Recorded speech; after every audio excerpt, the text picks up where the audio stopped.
नमस्कार, जयतु भारतः GST and other laws discussion and analysis के आज के अंक में आपका स्वागत है। ऑनरेबल सुप्रीम कोर्ट ने कोविड-19 महामारी को ध्यान में रखते हुए 23 मार्च 2020 को सुओ मोटो प्रोसीडिंग्स के अंदर एक आदेश जारी करके जनरल और स्पेशल लॉ के अंडर जहां पर भी कोई समयावधि निर्धारित की गई हो कुछ प्रोसीडिंग्स के लिए तो उसे अनिश्चित काल के लिए बढ़ा दिया था।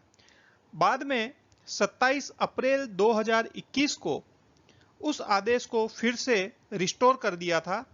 इसके बारे में मैं अलग अलग वीडियो पहले भी बना चुका हूं, वह आप डिटेल्स में जानकारी उन वीडियो से ले सकते हैं। अब इन सुप्रीम कोर्ट के आदेश का जीएसटी के अंतर्गत जो भी कंप्लायंसेस करने हैं, अपील्स फाइल करनी है, उनमें किस पर क्या प्रभाव पड़ेगा, इसके बारे में जो भी डाउट्स थे, संशय थे, उनको दूर करने के लिए central board of indirect taxes and customs ने सर्कुलर नंबर 157/13/2021 जीएसटी दिनांक 20 जुलाई 2021 जारी किया है। यह सीबीआईसी ने clarification regarding extension of limitation under GST law in terms of honourable supreme courts order dated 27 अप्रैल 2021 यह एक सर्कुलर सीबीआईसी ने इश्यू किया है। भारत सरकार ने सीजीएसटी एक्ट 2017 के सेक्शन 168 ए के तहत नोटिफिकेशंस जारी करके 2020 में कोविड-19 महामारी की पहली लहर के दौरान जीएसटी के अंतर्गत किए जाने वाले कुछ कार्यों या कुछ एक्शंस के लिए समयावधि को पहले बढ़ाकर 30 जून कर दिया था, जिसे बाद में और बढ़ाकर 31 अगस्त 2020 तक एक्सटेंड कर दिया था।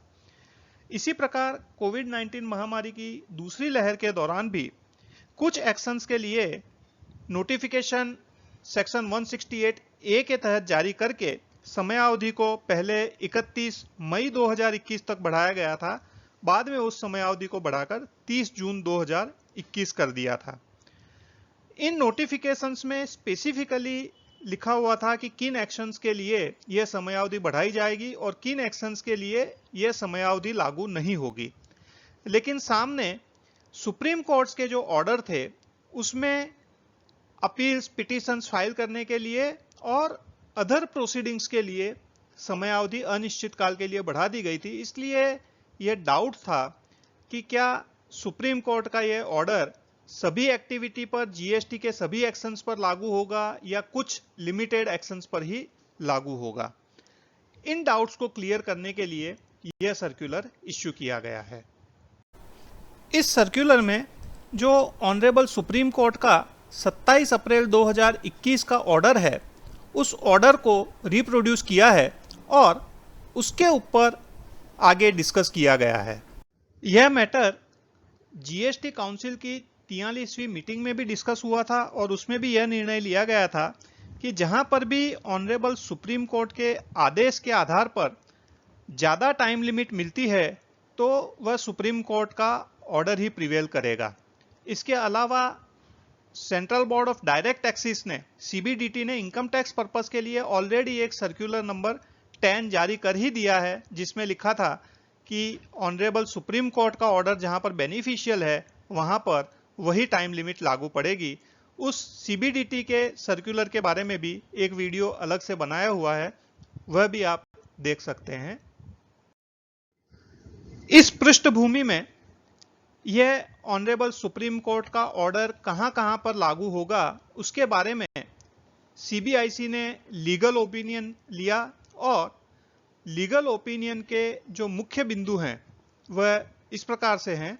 एक तो जो ऑनरेबल सुप्रीम कोर्ट का ऑर्डर है वह केवल क्वासी जुडिशियल और जुडिशियल मैटर्स में ही अप्लाई होता है, जहां पर पिटीशंस, एप्लीकेशंस, सूट्स, अपील्स और अदर प्रोसीडिंग्स की जाती है।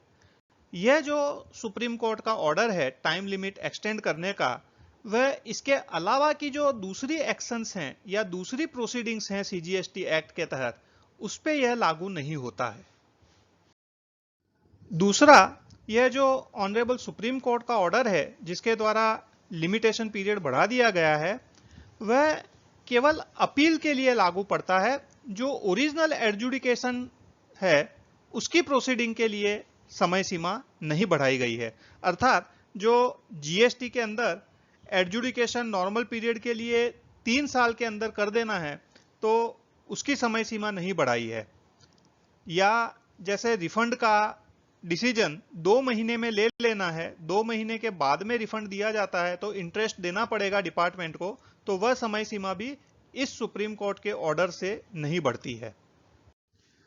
यह जो ऑनरेबल सुप्रीम कोर्ट का ऑर्डर है वह जुडिशियल और क्वासी जुडिशियल टाइप के केसेस के अंदर ही लागू पड़ता है, और उनमें भी वो केस जिनके लिए कुछ समयावधि कानून के अंदर दर्शाई हुई है।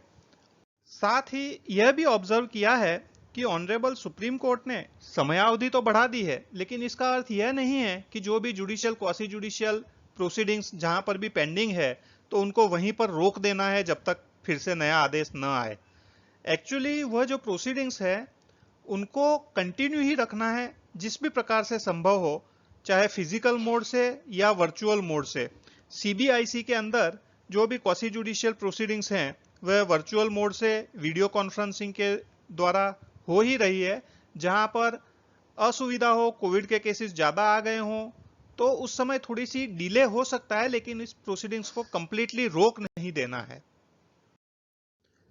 क्या चीजें ऑनरेबल सुप्रीम कोर्ट के ऑर्डर से कवर नहीं होंगी?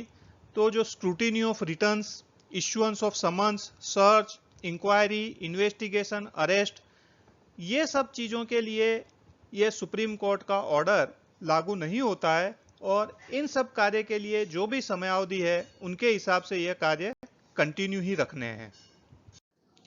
यहां पर सोकोज नोटिस का रिप्लाई फाइल करने की समयावधि और उसके बाद में एडजुडिकेशन ऑर्डर पास करना, इनके लिए ऑनरेबल सुप्रीम कोर्ट के ऑर्डर्स की क्या स्थिति रहेगी, इसमें इस सर्कुलर में लिखा है कि it may not cover them, मतलब ये शायद उसे कवर नहीं करेगा। यहां पर भी जो बाकी की आइटम्स में लिखा है कि वुड कवर देम और वुड नॉट कवर देम, तो थोड़ा सा सर्टेनिटी थी। यहां पर मे नॉट कवर देम लिख के थोड़ा सा अनसर्टेनिटी दर्शाई गई है, लेकिन आगे जो स्पष्टीकरण दिया है उसके हिसाब से यह स्पष्ट है कि सोकोज नोटिस, रिप्लाई के लिए टाइम और एडजुडिकेशन ऑर्डर के लिए यह ऑनरेबल सुप्रीम कोर्ट का ऑर्डर लागू नहीं पड़ता है, ऐसा सीबीआईसी का व्यू है। इस लीगल ओपिनियन के बेसिस पर सीबीआईसी ने जो क्लैरिफिकेशन दिया है वह 3 पार्ट में दिया है कि जो एक्शंस या जो प्रोसीडिंग्स टैक्स पेयर्स को करनी थी जहां पर ऑनरेबल सुप्रीम कोर्ट का ऑर्डर लागू नहीं होगा, तो जो भी एक्शंस या कंप्लायंस टैक्स पेयर्स को करना था वह उसे स्टेट्यूटरी टाइम लिमिट के अंदर ही करना था। रिटर्न फाइलिंग का, रिफंड की एप्लीकेशन फाइल करना, रजिस्ट्रेशन कैंसिल हो गया है तो उसके रिवोकेशन से संबंधित एप्लीकेशन फाइल करना, ये सारी जो प्रोसीडिंग्स हैं या जो एक्शंस हैं, कंप्लायंसेस हैं, वे सारे की सारे जो भी जीएसटी लॉ के अंदर समयावधि दर्शाई है उसी के अंदर टैक्स पेयर को पूरा करना है। उनके लिए सुप्रीम कोर्ट के यह जो ऑर्डर्स हैं जिसमें समयावधि बढ़ाई गई है वह लागू नहीं होगी। इसी प्रकार से जो टैक्स अथॉरिटीज हैं, टैक्स ऑफिसर्स हैं, उनके भी कार्य के लिए जो समयावधि निर्धारित की गई है वहां पर ऑनरेबल सुप्रीम कोर्ट के इस ऑर्डर से समयावधि नहीं बढ़ेगी।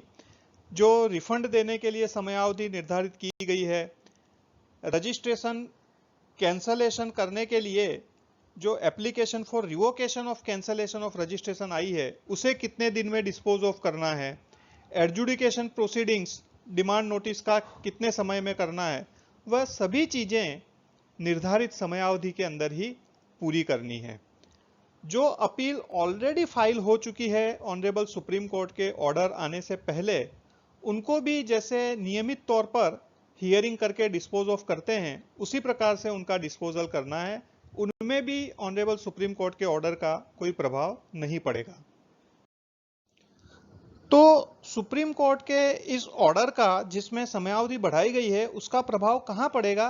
तो जहां पर भी अपील फाइल करनी है जॉइंट या एडिशनल कमिश्नर अपील्स के समक्ष, appellate authority for advance ruling के समक्ष, ट्राइब्यूनल तो अभी बनी नहीं है जीएसटी के अंदर, लेकिन यदि किसी court, high court, honourable Supreme court, जहां पर भी कोई अपील फाइल करनी है वहां पर समयावधि बढ़ाई हुई मानी जाएगी। इसी प्रकार से यदि रिवीजन एप्लीकेशन फाइल करनी है या कोई रेक्टिफिकेशन ऑफ मिस्टेक का एप्लीकेशन करना है तो उन सभी केस में समयावधि सुप्रीम कोर्ट के ऑर्डर के अनुसार बढ़ाई हुई मानी जाएगी और अभी भी वह बढ़ी हुई है जब तक सुप्रीम कोर्ट का अगला आदेश न आ जाए। और यह पैराग्राफ है, इसमें पूरे सर्कुलर का सार है। The extension of timelines granted by honourable Supreme court wide it's order dated 27/4/2021 is applicable.